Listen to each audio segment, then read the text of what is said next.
Communication enabled. Enabled? You gotta be kidding! I've got nothing but snow here. What's going on? I thought we had a lock. I don't know.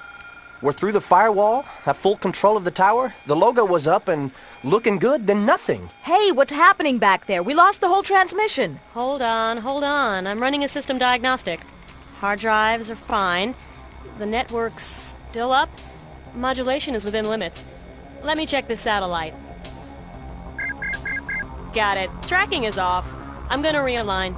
We'll dial it in and let's get back online. We don't want underground members seeing this snow when they try to get the transmission. You got the wrong bird, unless we're transmitting Spunko's commercials. Hang on. Hang on. We're hanging on dead air. Let's go. Okay, I'm reestablishing the lock. Picture should be clearing up.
Twisted Metal was really inspired, I think, by myself and a fellow designer, Mike Yam at Sony.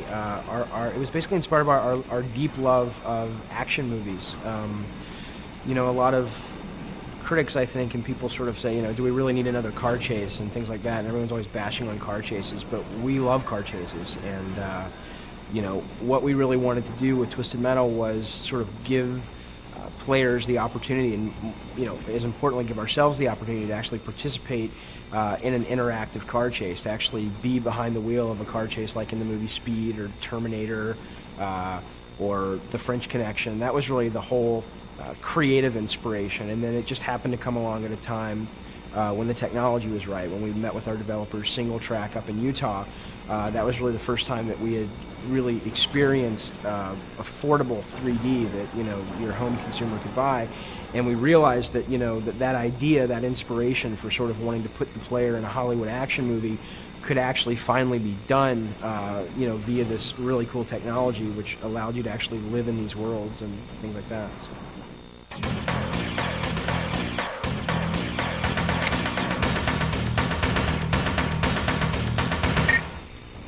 The first one wasn't. The first one was, I think the first one had all the heart that we wanted it to have. I mean, the first one is very much sort of like, we always compare it to sort of like a garage band version of, what ultimately the game ended up being, which is Twisted Metal 2. The first one had all the heart that we wanted it to have, but it lacked a lot in terms of presentation, gameplay, things like that. But it wasn't until the second one that we were really able to make the game everything that we originally intended to make.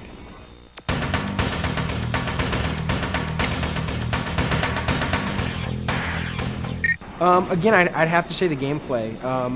There's a lot of things in Twisted 2 that I'm real proud of that I think that everyone involved with the product really, put into it and should be proud of. But the most important thing to me about any game, and especially Twisted 2, is just the jump in gameplay from 1 to 2, and the fact that, especially when you're competing with a friend and you're fighting with a friend, it's such a richer experience. There's so much more strategy, so much more depth to what you can do that I think that's the thing that I'm really most proudest of, that we were able to learn what it takes to get that gameplay and figure out how to execute it.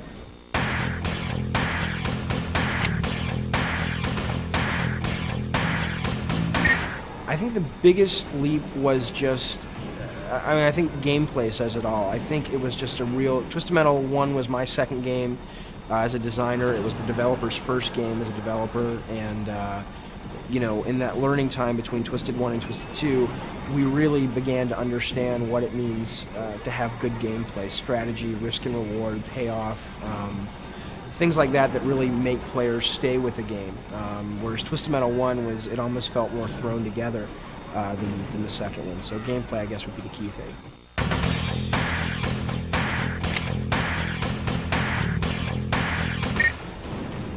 I really like mapping. I think mapping is just, the key to what it means to be a designer. I mean, I love to sit down at the whiteboard, either with myself or with my fellow designers or fellow development team, and just really sit there with all these markers and figure out what the level is going to look like, or figure out what the strategy is in the level, or what the gameplay is in the level, and what the cool effects are. That really is the most fun. Not only because it's you get to let your imagination run wild, but because 12, 13, 14 months later, you get to see that terrible looking stick figure map on your whiteboard in your office is now translated into a playable video game with great graphics and sound and playability. So I think mapping would be the most fun thing that I do.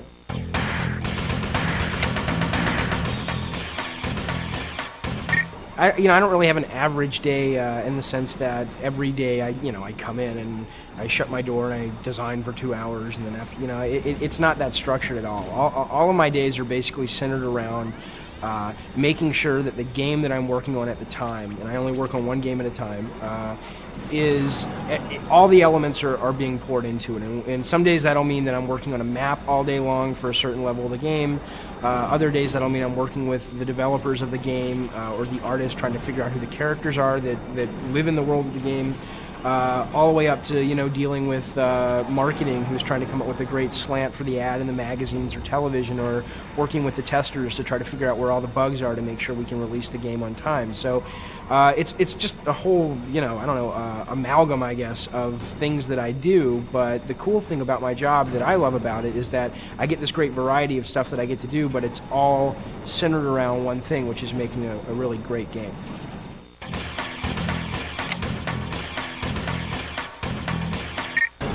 I think if you look at the games I've done, if you look at Twisted Metal 1, Twisted Metal 2, the game I'm working on now, it's very apparent what I think about violence in video games. I think I have no problem with it. I mean, I feel it's a way, it's an outlet for it's a release, I think, for the things that we have inside. I think it's crazy if someone tells you that, we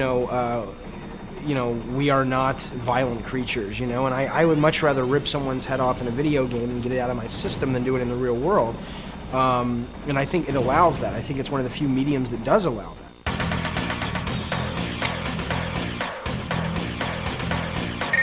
There's a game, it came out a while back called Flashback, which came out for the 16-bit systems, PC, stuff like that, and that was really the first time ever that I had played a game that really immersed me in that world. I mean, for however long it took me to finish that game, I was there, I was in that world, and that, I think, is something that I hope that I can do one day, is really present players with gameplay in worlds that just totally suck them in and make them forget where they are.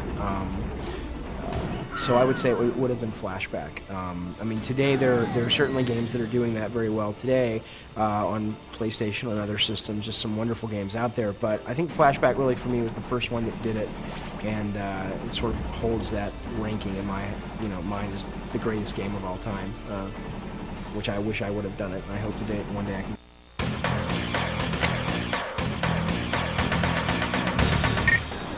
I would love, well, I don't know if I would love to, because usually I usually find that when you actually get into the job that you think is so great, it turns out to be really great, but there's a lot of hard work with it, so I don't think there's a perfect job out there. I love what I do. I wouldn't trade it for anything, and in fact, I would, as long as my bills were paid and I could take care of my family, I, would do it for free.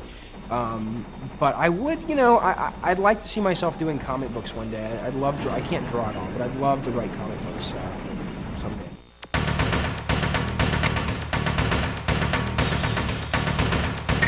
There's a couple things I would say. One is that it really isn't, at least at this point in time, that hard to get into the industry. At an entry-level point, either through being a tester, being an artist, being a programmer. I mean, if you really want to get in, you will find a way in. I'm not going to sit here and give you a secret way in, because there isn't one. It's basically, if it's something you want to do, you'll find a way to do it. What I will say is that be able to distinguish yourself from being a fan, which is a wonderful thing to be, from being a game maker. And they're entirely two different things. And I see a lot of people come in and they're huge game fans, but when they sit down to make a game, they really don't care so much about what goes into the game. They just want to regenerate what they've, or regurgitate what they've already seen. So I think really make sure you want to make games. And you should be able to design games. I always say, you should be able to have a coconut and a crayon and make something fun out of it. And, the excuses of, well, I don't have a SGI machine and I don't have a, 200 megahertz Pentium. I mean, understand what it means to make games and gameplay, and study the great games, study chess, study checkers, understand why there's as much technology in Street Fighter 2 as there is chess in Street Fighter 2. And those are the things I think that the game business really needs, is people who understand gameplay. So I would say that learn what game making is, make sure you really want to make games, and then just find a way to get in and keep pushing, and don't let anyone discourage you, because it's certainly doable. Hell, as they say, if I did it, anybody can do it. So.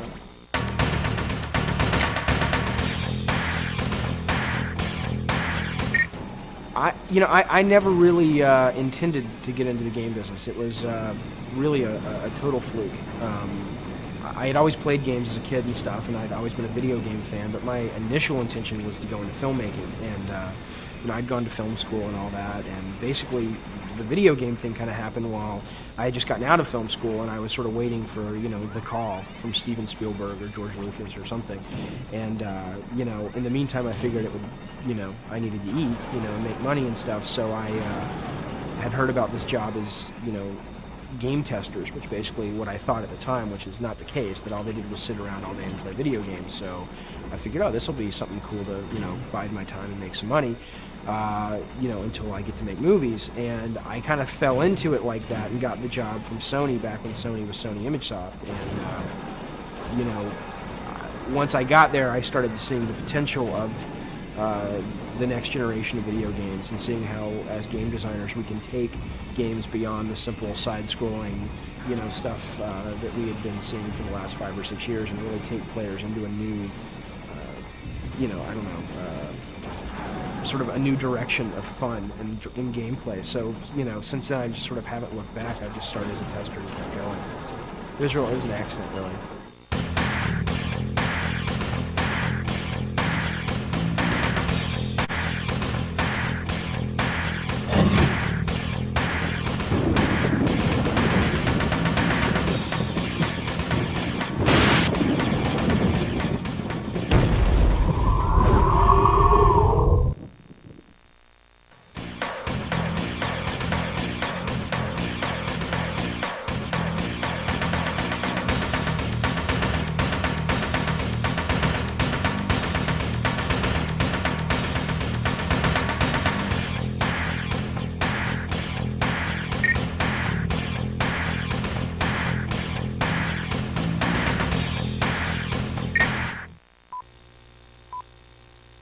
You may have already seen this.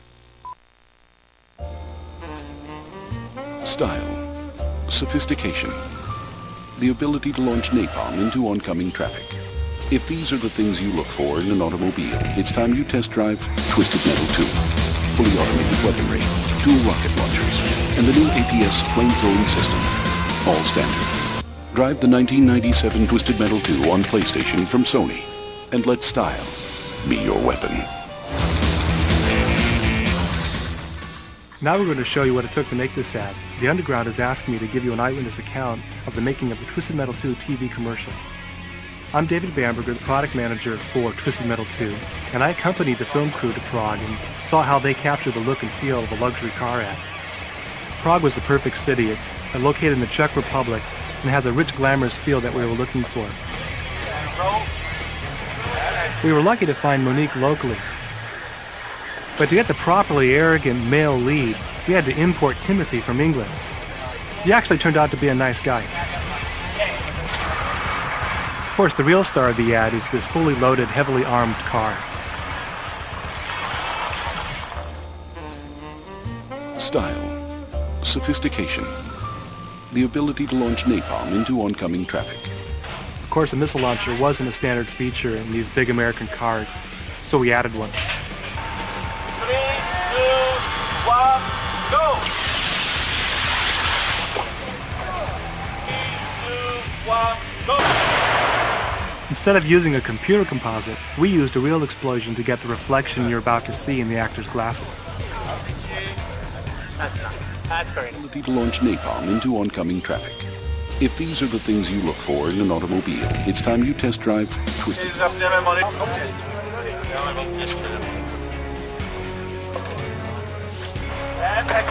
This next scene was really tough. Our model had a hard time overcoming the urge to run from the gunfire.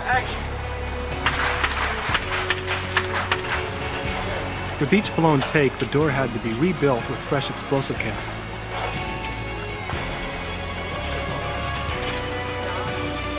And action. With only one door panel left, she pulled it off perfectly.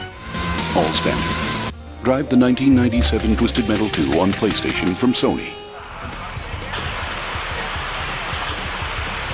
This is one of the last shots we did because the flamethrower actually melted the hood of the car. And let style be your weapon. The crew somehow found this big American car in Prague. They worked on it non-stop for a week and turned it into this twisted metal weapon of mass destruction.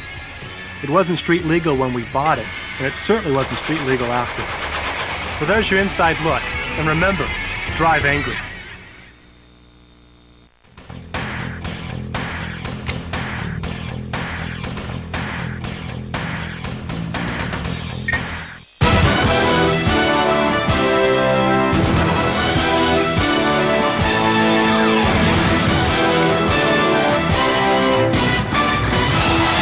Jim Brown.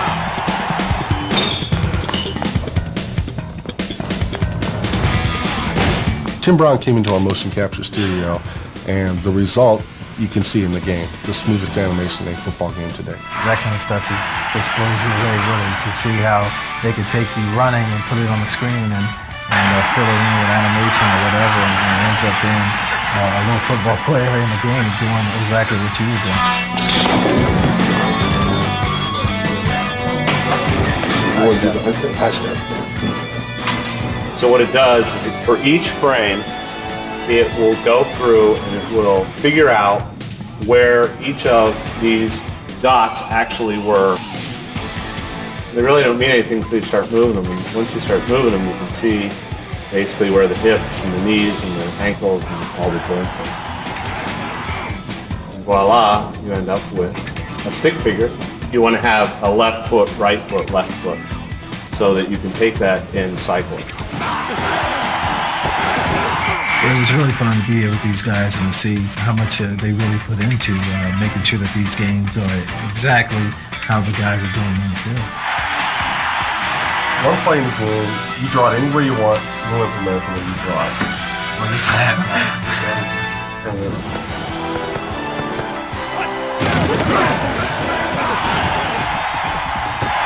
I'm very, very excited about my special play because I guarantee you it's going to be a touchdown.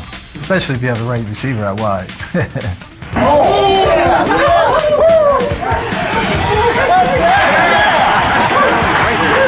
That's it, baby!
E3 is America's largest trade show dedicated to the video game industry.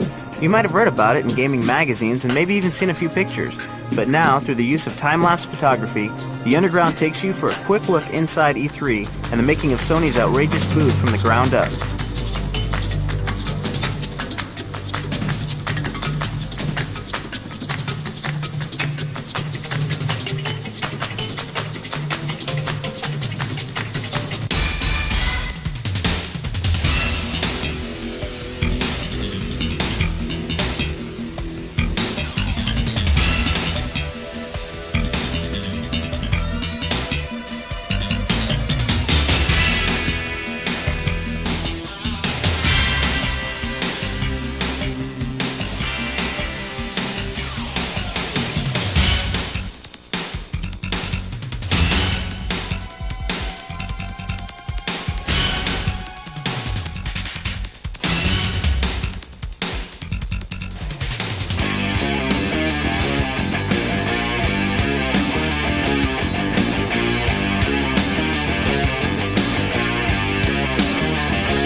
So, you want interviews with developers, demos of the hottest new games, codes, tips, and tricks you can't get anywhere else? Cool black market underground gear. Nod your head yes. To get all that 4 times a year, you gotta subscribe to the Underground magazine. And to subscribe, you gotta have a plan. Here's the plan. Get up off the couch. Step over the coffee table. No, don't look away. Walk through the dirty laundry. It is critical that you make no eye contact here with anyone, or they will try to make you pick things up. Don't even think about picking up. Move towards the front door. You know, where you keep the mail. Finally, you're at the door. Think back to when you picked up the mail.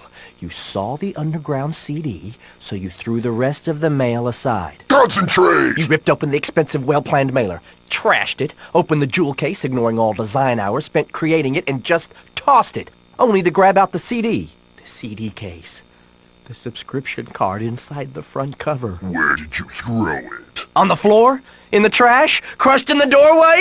Find it, and the cool stuff, the games, the codes, the power, can all be yours. Find the subscription card. Fill it out. Don't screw up. This is a great plan. In fact, subscribe and you are automatically eligible to win some pretty cool stuff. Anyone can. A subscription is not required. See the booklet in your CD case for details.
We got there.